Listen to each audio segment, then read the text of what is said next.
Ang competitors naman po dito sa Marikina, bali ito po ang Adams T-shirt printing. Bali ito po yung page nila.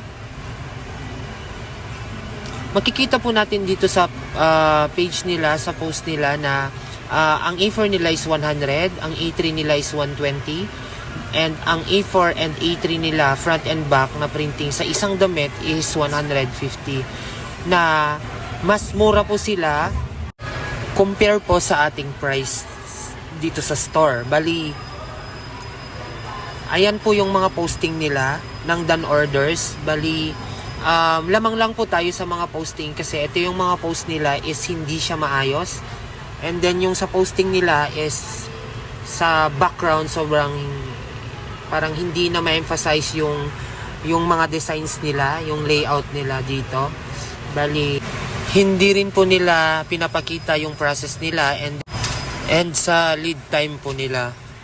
And more on shirts lang po yung mga piniprint nila dito. Wala po silang other products kagaya po ng sa atin.